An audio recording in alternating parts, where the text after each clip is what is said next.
Kethavar pressed his four-fingered hand against the cool metal of the observation window and watched the small ship approach. The vessel looked strange compared to the smooth curves of Galactic Council ships. This human craft had hard edges and sharp angles, like someone had built it for purpose rather than beauty. His supervisor had told him this was an important day. First contact with a new species always was. The Vraxian stretched his long neck and adjusted his recording device. As a diplomatic observer for the Council, he had witnessed 12 first contacts in his career. Most went the same way. New species appeared nervous, sometimes hostile, always confused by the size and complexity of galactic civilization. The Ainur humans seemed different already. Captain Jake Morrison stepped through the airlock with confidence that surprised Kethavar. Most new species moved carefully in Council ships, overwhelmed by technology they did not understand. Morrison walked like he belonged here. His uniform was simple but clean, and his eyes moved constantly, taking in every detail of the docking bay. Behind Morrison came 3 other humans. Lieutenant Lisa Carter carried what looked like scientific equipment, her face bright with excitement. A tall man named Ben Parker wore the same uniform as Morrison, but carried himself like a soldier. The 4th human, Dr. Helen Brooks, seemed older and calmer than the others. Kethavar activated his translation device and followed the group to the meeting chamber. The Council representatives were already waiting. Ambassador Zenth of the Kethran spoke first, welcoming the humans with the traditional greeting of peace. Morrison responded in what the translator called English, thanking them for the meeting. The formal introductions took an hour. Kethavar made notes about human behavior patterns. They maintained eye contact more than most species. They smiled frequently, showing their teeth in what appeared to be a friendly gesture rather than a threat display. Most interesting, they asked as many questions as they answered. Lieutenant Carter practically bounced in her seat when Ambassador Zenth offered to share scientific knowledge. She pulled out a small device and began showing holographic displays of human achievements.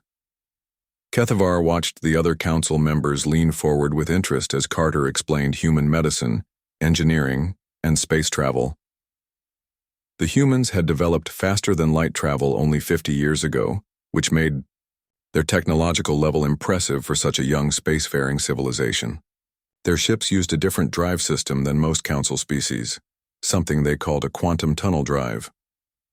Dr. Brooks explained the theory behind it with enthusiasm that made even the usually reserved Kethran scientists ask follow-up questions. Morrison answered questions about human government and society with practiced ease. He described a species that had learned to work together despite differences in culture and biology. The humans had apparently solved most of their major conflicts through something they called the Global Cooperation Treaty. When asked about their history, Morrison mentioned periods of disagreement but emphasized how humans had grown beyond such problems. Kethavar noticed something odd when the topic of human history came up. The humans became slightly uncomfortable, shifting in their seats and glancing at each other. Lieutenant Carter pulled up historical files that showed remarkable technological progress, art, literature, and scientific advancement. But there were gaps in the timeline, periods marked simply as transitional eras without much detail. Ambassador Zenth asked about these gaps directly. Morrison explained that humans preferred to focus on their achievements rather than their mistakes. He said his species had gone through difficult periods while learning to cooperate, but had moved beyond such primitive behavior. Dr. Brooks added that modern humans found their ancestors' conflicts embarrassing and preferred not to dwell on them. The Council representatives seemed satisfied with this explanation. Many species had troubled pasts before joining galactic civilization. The important thing was that humans had obviously evolved beyond their primitive phase and now embraced peace and cooperation. Ben Parker spoke little during the formal meeting, but Kethavar noticed him watching everything carefully. When asked about his role, Morrison explained that Parker handled security and logistics for their mission. Parker smiled and said his job was mostly making sure everyone stayed safe and comfortable during the journey. He seemed friendly enough, but something about the way he observed the room reminded Kethavar of a predator studying its environment. The meeting continued with discussions of trade possibilities and cultural exchange. The humans showed genuine interest in learning about other species and seemed eager to contribute to galactic civilization. Carter practically vibrated with excitement when offered the chance to study in council research facilities. Dr. Brooks requested access to medical databases, saying human doctors could learn much from species with different biological systems. The day progressed, Kethavar found himself impressed by these newcomers. Humans seemed naturally curious and collaborative. They laughed easily and showed genuine warmth toward the various alien species they met. Unlike some new members who joined the council out of necessity or fear, humans appeared to genuinely want to be part of the galactic community. The formal first contact concluded with an invitation for humanity to establish an embassy on Haven's Rest, the council's neutral diplomatic station. Morrison accepted immediately, saying his government would be honored to open formal relations. The humans would send a permanent delegation within 3 months. As the meeting ended, and farewells were exchanged, Kethavar gathered his notes and prepared his initial report. The humans seemed ideal candidates for council membership. They were intelligent, peaceful, technologically advanced, and genuinely interested in cooperation with other species. Their reluctance to discuss their violent past was understandable, and actually spoke well of their moral development. Kethavar requested assignment as cultural liaison to the human embassy. His supervisor approved the request easily, knowing Kethavar's reputation for thorough observation and accurate reporting. The Vraxian looked forward to studying these fascinating newcomers more closely. Walking back to his quarters, Kethavar reflected on the day's events. Humans reminded him of the Kethron in some ways, but with more energy and enthusiasm. They seemed to approach everything with optimism and curiosity. Their embarrassment about their primitive past was actually charming, showing how far they had progressed as a civilization. The only thing that puzzled him was Ben Parker's behavior. The human security officer had been polite and professional, but something about him felt different from the others. Kethavar could not identify what exactly bothered him about Parker. Just a feeling that the human was constantly alert in a way that seemed unnecessary for a peaceful diplomatic mission. Kethavar dismissed the thought as he prepared his preliminary report. Every species had individuals who were more cautious than others. Parker was probably just being thorough in his duties. The important thing was that humanity as a whole seemed ready to join the peaceful community of the galaxy. 3 months passed quickly on Haven's Rest station, and Kethavar had settled into a comfortable routine with the human embassy staff. Ambassador Mary Johnson ran the embassy with smooth efficiency that impressed even the demanding Kethran administrators. Her team included Dr. Alex Turner as Chief Science Officer, Commander Rick Davis as Security Chief, and Cultural Attaché Susan Phillips. The humans had become popular throughout the station in ways that surprised everyone.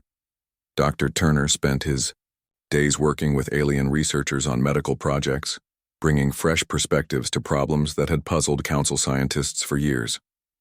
His approach to xenobiology was both methodical and creative, finding solutions that others had missed.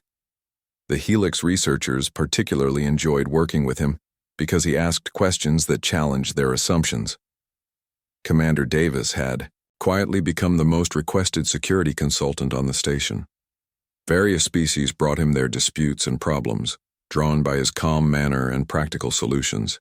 He had a gift for helping beings work through their differences without anyone losing face. Davis called it conflict resolution, and his success rate was remarkable. Susan Phillips organized cultural events that drew crowds from every species on the station. Her presentations about human art, music, and literature were always packed. She had a talent for explaining human concepts in ways that other species could understand and appreciate. The monthly human movie nights had become so popular that they needed to reserve the largest conference room. Kethavar found himself genuinely enjoying his assignment. The humans were endlessly fascinating to observe and document. They formed friendships quickly with other species and seemed to have unlimited energy for learning about alien cultures. Their enthusiasm was infectious, and even the normally reserved Vraxian found himself looking forward to his daily meetings with the embassy staff. Ambassador Johnson often invited Kethvar for informal meals where they discussed everything from philosophy to engineering. The human perspective on galactic civilization was refreshing and optimistic. Johnson spoke about her species' excitement at discovering they were not alone in the universe and their eagerness to contribute to the greater galactic community. During one such conversation, Kethvar brought up the historical gaps he had noticed. During first contact, Johnson explained that humans had what she called a troubled adolescence as a species, but had matured beyond such primitive behavior. She compared it to how individual humans often felt embarrassed about things they did as children, except on a species-wide scale. Johnson described how humans had learned to channel their competitive instincts into positive activities like sports, scientific research, and artistic achievement. She said warfare was simply something her species had outgrown through education and cultural evolution, like how they had outgrown many other primitive practices. Modern humans found the concept of organized violence as outdated as believing the world was flat. Dr. Turner joined these conversations sometimes, explaining how human psychology had evolved to favor cooperation over conflict. He described studies showing how modern humans were naturally inclined toward peaceful problem-solving and group harmony. The aggressive tendencies that might have helped their ancestors survive in primitive conditions had been largely eliminated through social progress. Kethvar found these explanations satisfying, though he occasionally noticed odd word choices in casual human conversation. Commander Davis sometimes referred to tactical approaches when discussing routine security procedures. Dr. Turner mentioned triage protocols with an intensity that seemed unusual for standard medical care. Susan Phillips used phrases like intelligence gathering when talking about her cultural research. When Kethvar asked about these terms, the humans always provided reasonable explanations. Davis explained that tactical thinking simply meant being systematic and thorough. Turner said triage was just medical prioritization. Phillips laughed and said intelligence gathering was her dramatic way of describing cultural research. Their explanations made sense, but something about their reactions suggested these words meant more to them than they were saying. The humans also had interesting reactions to certain types of entertainment. They gravitated toward competitive games and strategic puzzles with enthusiasm that seemed deeper than simple enjoyment. Commander Davis could beat most beings at strategy games with ease, claiming he just had good pattern recognition. The humans were also surprisingly knowledgeable about military history from various species, which they explained as academic interest in how civilizations had evolved beyond conflict. Everything changed when news arrived that the Hegemony had declared war on the Galactic Council. The aggressive alliance of militaristic species had been growing bolder for years, but few expected them to actually attack. Their first strike devastated 3 outer colonies and destroyed 2 council defense fleets before anyone could react. Kethvar watched the alien council members struggle with panic and confusion. Species that had known peace for centuries had no idea how to respond to organized aggression. The Kethran military commanders admitted privately that their forces were designed for exploration and peacekeeping, not actual warfare. Admiral Zorith confessed that he had never fought in a real battle and did not know where to begin. The humans' reaction to the war news was subtle, but unmistakable to Kethvar's trained observer eye. Where other species showed fear or confusion, the humans displayed something that looked almost like recognition. Ambassador Johnson called an emergency staff meeting immediately, and Kethvar noticed their body language change completely. The casual friendliness remained, but underneath it was something harder and more focused. Commander Davis stopped using his usual relaxed posture and moved with precise efficiency. Dr. Turner's scientific curiosity took on a sharper edge as he requested detailed information about hegemony biology and technology. Susan Phillips began what she called research into hegemony culture and psychology, with intensity that went far beyond academic interest. Most disturbing to Kethvar was the moment when Admiral Zorith briefed the embassy staff on the military situation. As Zorith described the devastating effectiveness of hegemony attacks and the Council's inability to respond, Kethvar saw something flicker in the human's eyes. For just an instant, They looked less like peaceful diplomats and more like something he could not quite identify. Ambassador Johnson requested a private meeting with council leadership, saying humanity wanted to offer assistance in these difficult times. When Cathavar asked what kind of help a young species could provide against the mighty Hegemony, Johnson smiled in a way that did not reach her eyes. That evening, Cathavar sat in his quarters, reviewing his observations, and feeling increasingly uneasy. The humans had done nothing wrong or threatening, but something fundamental had shifted in their behavior since the war began. They moved differently, spoke differently, and looked at everything with new eyes that seemed to see things others missed. He pulled up the historical files the humans had provided during first contact and studied the gaps more carefully. The timeline showed periods of remarkable progress interrupted by mysterious transitional eras that were barely documented. When he cross-referenced these gaps with what little information was available, he found references to something called global conflicts and military innovations that had been quickly glossed over.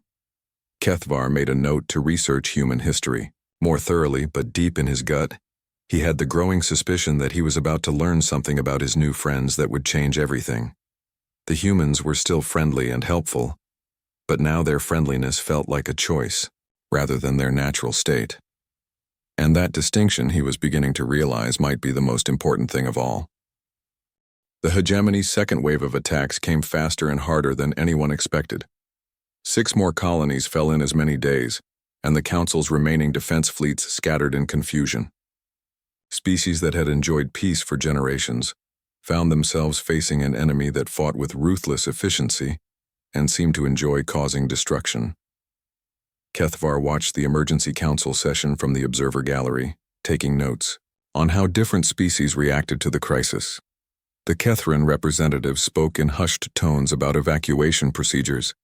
The peaceful Helixians suggested attempting diplomatic contact with the Hegemony leadership. Even the usually confident Zenthi seemed lost and uncertain about how to respond to such organized aggression. Ambassador Johnson entered the chamber wearing clothes Cathavar had never seen before. Gone was her usual flowing diplomatic attire, replaced by a dark practical uniform that seemed designed for function rather than appearance. Her entire staff wore similar outfits, and Cathavar noticed they moved with new purpose and coordination.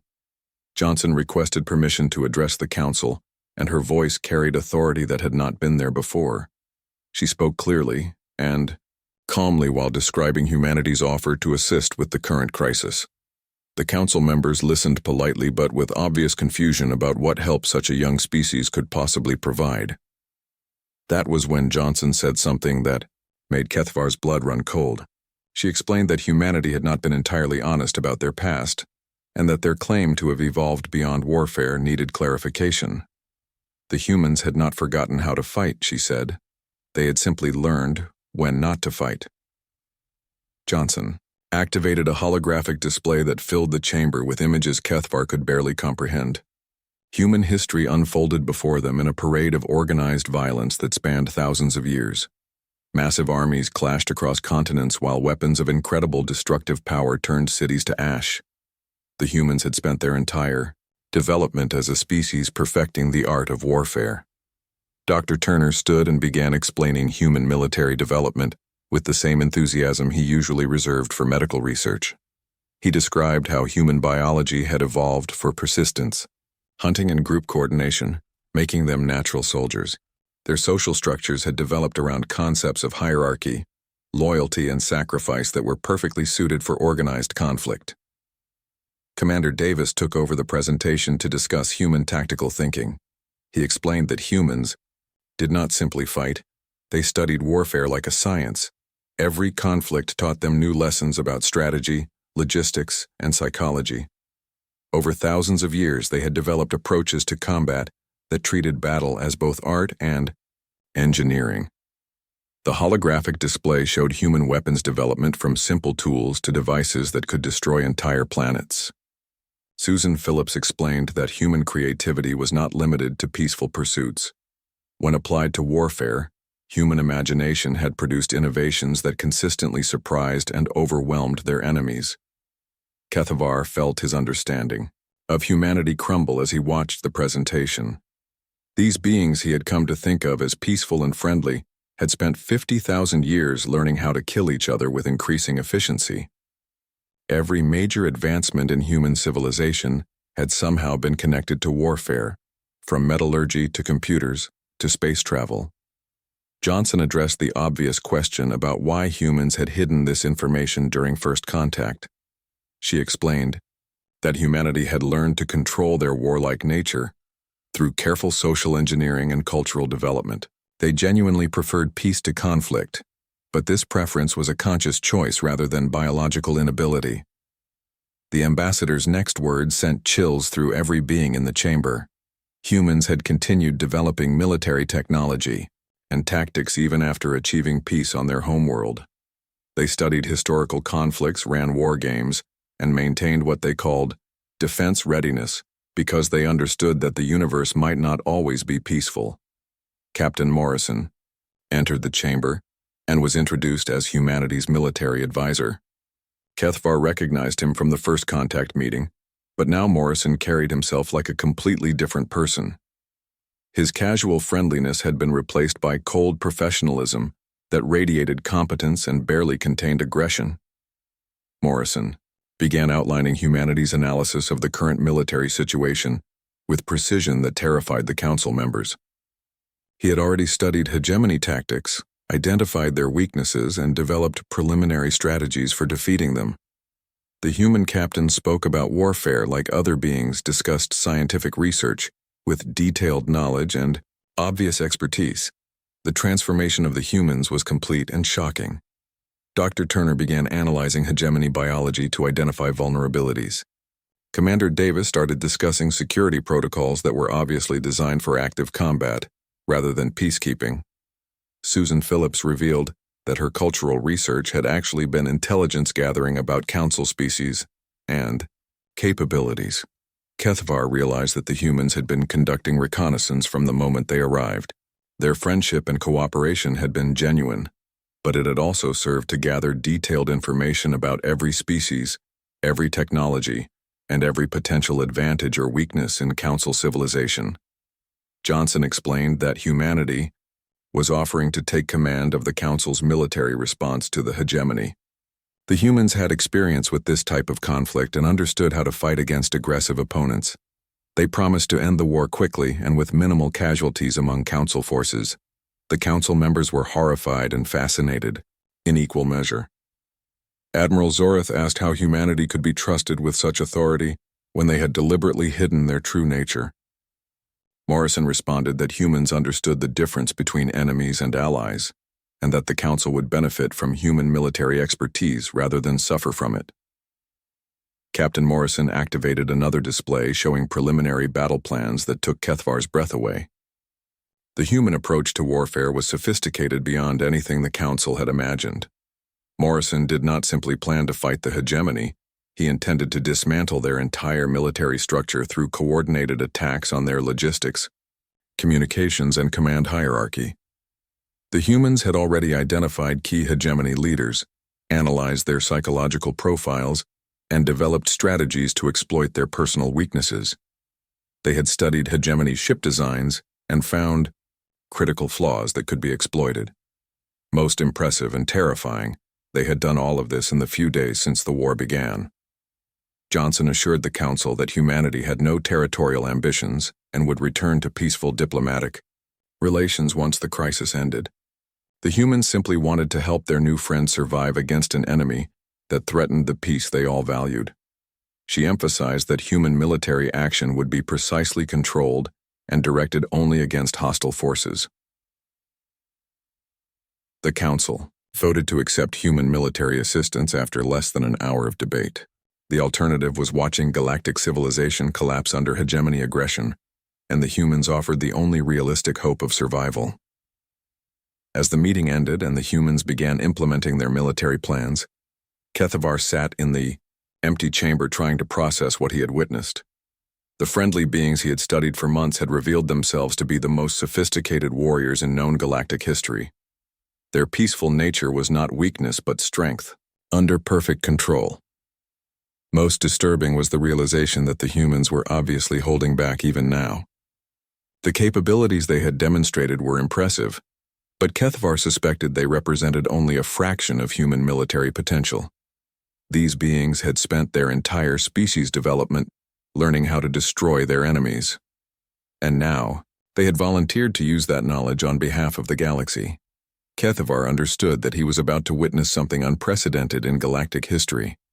For the first time, truly professional warriors would fight on behalf of peaceful civilizations. The question was whether the galaxy would survive the cure as well as the disease. The transformation of Haven's rest station happened overnight. Ambassador Johnson converted the human embassy into what she called a command center, with multiple holographic displays showing real-time intelligence about hegemony movements, council, fleet positions, and strategic resources throughout the galaxy. The casual diplomatic atmosphere disappeared, replaced by focused military efficiency that made Kethvar's skin crawl. Susan Phillips revealed her true expertise when she began producing detailed psychological profiles of hegemony leadership. What Kethvar had assumed was cultural research had actually been intelligence analysis, and Phillips demonstrated knowledge of alien psychology that went far beyond academic study. She spoke about manipulating enemy decision-making with clinical precision that showed humans understood warfare as much more than simple violence. Dr. Turner established a biological warfare research unit that analyzed hegemony physiology for weaknesses while simultaneously developing countermeasures to protect council species. His medical knowledge translated seamlessly into understanding how to disable or kill enemy forces efficiently. Turner approached this work with the same enthusiasm he had shown for healing, revealing that humans viewed destruction and creation as different applications of the same scientific principles. Commander Davis began training volunteer council security forces in what he called enhanced defensive tactics. Kethvar observed one of these training sessions and felt sick watching peaceful beings learn human methods of killing. Davis taught them to move like predators, to think like hunters, and to strike without hesitation or mercy. The transformation of gentle council forces into effective soldiers happened with terrifying speed. Captain Morrison took command of the hastily assembled council fleet with authority that surprised even veteran military officers.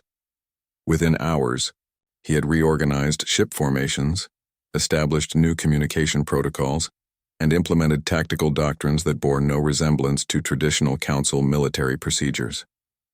Morrison treated the fleet like a musical instrument he was tuning for a deadly symphony. The first engagement between the human-led council forces and the hegemony fleet demonstrated everything Kethvar had feared about human military capabilities. Morrison did not meet the enemy in direct combat as the hegemony expected. Instead, he used their own aggressive nature against them, drawing their forces into carefully prepared traps while striking at their supply lines and communication networks. Kethvar watched the battle from the command center, horrified by the calm professionalism with which the humans orchestrated destruction. Morrison coordinated the movements of dozens of ships while simultaneously analyzing enemy tactics and adjusting his strategy in real time. The human captain fought like someone who had spent his entire life preparing for this moment. The hegemony forces, accustomed to overwhelming peaceful opponents through superior aggression, found themselves outmaneuvered and outfought by enemies who understood violence better than they did. Morrison's tactics were elegant and ruthless, turning hegemony strength into weakness while exploiting every flaw in their formations and psychology. Dr. Turner provided constant analysis of battle damage and casualty reports with the same clinical detachment he once applied to medical research. He tracked the effectiveness of different weapons against various hegemony species, while recommending tactical adjustments to maximize enemy losses and minimize council casualties. Turner discussed death and destruction like he was reviewing laboratory results. Commander Davis coordinated boarding actions against disabled hegemony vessels with smooth efficiency that revealed extensive experience with close-quarters combat. The humans had developed specialized equipment and techniques for fighting in the confined spaces of enemy ships, and Davis deployed these methods with deadly effectiveness against opponents who had never faced such sophisticated assault tactics. Susan Phillips managed what she called psychological operations, designed to demoralize hegemony forces and encourage surrender. She crafted propaganda broadcasts that exploited known weaknesses in enemy psychology, while simultaneously gathering intelligence from captured prisoners. Phillips treated enemy minds like puzzles to be solved rather than beings to be respected. What truly terrified Kethavar was the realization that the humans were enjoying themselves, not in a sadistic way, but with the deep satisfaction of professionals doing work they were born to perform. Their efficiency and creativity in applying violence was both impressive and horrifying, revealing that humans found warfare intellectually stimulating rather than emotionally disturbing. The humans began revealing military technologies that had somehow escaped mention during their diplomatic introduction. They produced weapons of elegant lethality that made hegemony equipment look primitive and clumsy. Human engineering had created devices specifically designed to kill efficiently while minimizing collateral damage, showing that they understood precision violence as well as overwhelming force.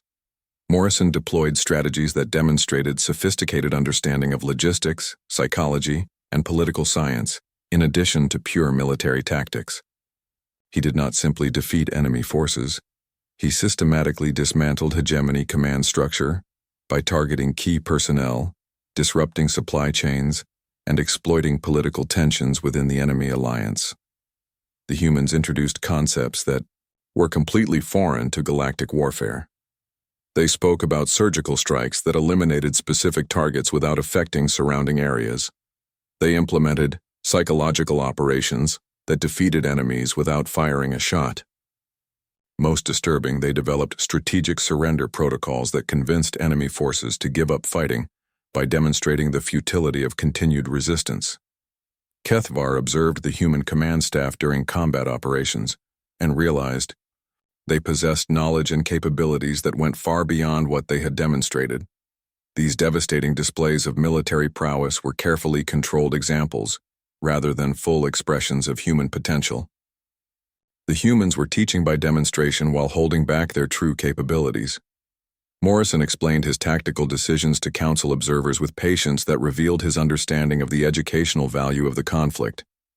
He was not simply winning a war, he was showing peaceful civilizations what warfare could become when conducted by beings who understood it as both science and art. The efficiency with which humans adapted to galactic warfare suggested they had studied council and hegemony military capabilities long before the conflict began. Their weapons were designed to exploit specific vulnerabilities in enemy technology. Their tactics accounted for known psychological weaknesses of various species, and their strategies demonstrated detailed knowledge of galactic political dynamics. Most chilling was the humans' obvious restraint. Kethavar could see that they possessed weapons and tactics that could end the war in days rather than months, but they chose to fight with measured force that achieved victory without causing unnecessary destruction. Their mercy was more terrifying than their violence because it demonstrated perfect control over power that could reshape the galaxy. As battle reports came in showing systematic destruction of hegemony forces, Kethavar began to understand that he was witnessing something unprecedented in galactic history.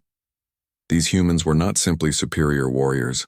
They were beings who had spent their entire evolutionary development learning how to wage war with mathematical precision and artistic beauty.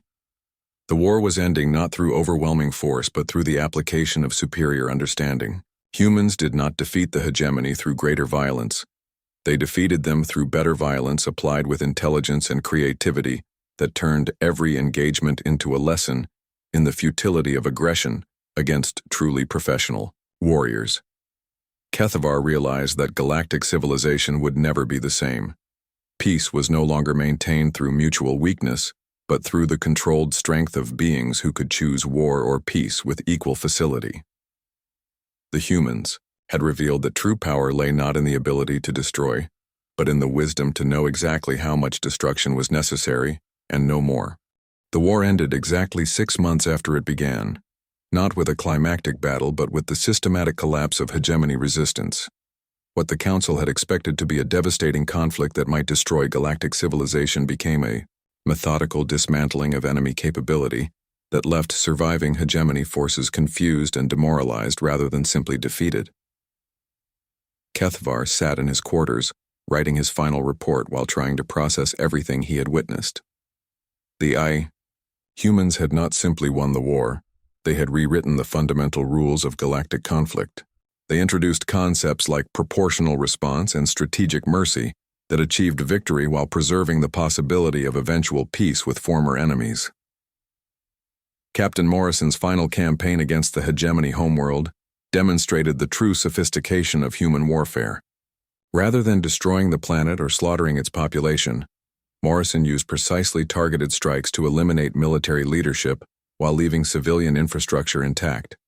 The humans defeated their enemies so completely that surrender became the only rational choice.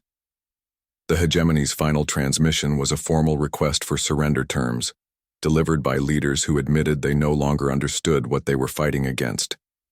Morrison's response was generous and practical, offering reconstruction aid in exchange for disarmament and participation in galactic peace processes. The humans treated defeated enemies as future allies rather than permanent threats. Ambassador Johnson had returned to her diplomatic persona, but Kethvar could no longer unsee what lay beneath the friendly smile and warm manner. The pleasant woman who organized cultural events and discussed philosophy over dinner was also someone who could coordinate the destruction of entire civilizations with casual efficiency. Her kindness was genuine, but optional. Dr. Turner resumed his medical research with alien colleagues, sharing his discoveries and contributing to galactic health initiatives with the same enthusiasm he had shown before the war. But Kethvar now knew that those hands which healed so skillfully could also kill with precision that made professional assassins look like amateurs. Turner's knowledge of biology worked equally well for creating life or ending it. Commander Davis returned to his security duties on Haven's Rest, helping resolve disputes and maintaining peace among the various species on the station. His calm manner and practical solutions were as effective as ever. But now Kethvar understood that Davis evaluated every being he met as a potential threat or asset. His peaceful demeanor concealed constant tactical awareness. Susan Phillips organized the same cultural events and educational presentations that had made her popular before the war. Her insights into alien psychology continued to fascinate audiences from different species, but Kethvar now recognized that she understood other beings well enough to manipulate or destroy them if necessary. Her friendship was sincere but strategic. Thayar. Galactic Council voted unanimously to grant humanity permanent membership with significant military authority, formally recognizing them as protectors of galactic peace. The humans accepted this responsibility with gracious humility, promising to use their capabilities only when necessary to maintain the stability they all valued. Kethvar knew this promise was genuine because he had observed how carefully the humans controlled their power during the war. They could have ended the conflict much faster and with greater destruction, but chose instead to use precisely the amount of force needed to achieve their objectives. Human restraint was more impressive than human capability. The most disturbing realization was that the humans genuinely preferred peace to war, but this preference came from strength rather than weakness. They chose cooperation because they understood the alternatives better than any other species in the galaxy. Their peaceful nature was not naivety, but wisdom earned through thousands of years of perfecting violence. In his final report, Kethvar wrote about the fundamental change in galactic civilization that humanity represented. Peace was no longer maintained through mutual weakness and the absence of conflict capability, but through the controlled strength of beings who could wage war with devastating efficiency, but chose not to do so. The humans had demonstrated that the most dangerous predators were not those who hunted constantly, but those who chose when to hunt and when to refrain. Humanity's greatest weapon was not their sophisticated military technology or their tactical brilliance, but their ability to switch between peace and war with perfect control and conscious choice. Kethvar included observations about human child development in his report after watching human families arrive at the station to join the permanent embassy staff. The children played with alien youngsters with the same warmth and curiosity their parents displayed, forming friendships across species barriers with ease that gave hope for the future of galactic civilization. But during competitive games, Kethvar saw flickers of the same calculating intelligence he had witnessed in their parents during the war. Human children learned cooperation and competition simultaneously, developing both the capacity for friendship and the skills needed for conflict. They were being raised to choose between peace and war, rather than simply defaulting to one or the other. The human educational system fascinated and terrified Kethvar as he observed it in operation. Human children learned history that included detailed studies of warfare, alongside lessons about cooperation and cultural achievement. They were taught to understand violence not as evil, but as a tool that could be used responsibly or irresponsibly, depending on circumstances and choice. Human parents spoke openly with their children about the recent war, explaining why it had been necessary to fight and why it was important to end the fighting as soon as objectives were achieved. The children asked intelligent questions about tactics and strategy, while also expressing concern for the well-being of former enemies. They were learning to think like warriors and diplomats simultaneously. Kethvar's final observation concerned the long-term implications of human membership in galactic civilization. Other species would inevitably try to learn human military techniques, but without the cultural development that taught humans when and how to apply such knowledge responsibly. The galaxy might become more violent or more peaceful depending on whether beings learned human wisdom along with human capabilities. The report concluded with Kethvar's assessment that humanity represented both the greatest opportunity and the greatest danger in galactic history. Their knowledge could protect peaceful civilizations from future threats, but it could also enable those civilizations to become threats themselves if used without human moral constraints. Walking through the station's garden after submitting his report, Kethvar watched human children play with alien youngsters under the gentle supervision of their parents. The scene looked peaceful and innocent, but he now understood that he was observing the most powerful force in the galaxy, learning to shape its future through conscious choice rather than evolutionary necessity. The children laughed and shared toys while their parents discussed trade agreements and scientific research with alien colleagues. Everything appeared normal and friendly, but Kethvar knew that both generations possessed knowledge and capabilities that could reshape galactic civilization within their lifetimes. In that moment, watching human families integrate into the peaceful community of Haven's Rest, Kethvar finally understood what true power looked like. It looked like choice, conscious and deliberate, between creation and destruction, between cooperation and domination, between peace and war. The humans had mastered this choice so completely that they made it look effortless. His final log entry read simply, "Today I learned that the most frightening beings in the universe are not those who cannot choose peace, but those who can choose war at any moment and decide not to. In watching humanity choose peace from a position of overwhelming strength, I have seen the future of galactic civilization, and it will be whatever humans decide it should be."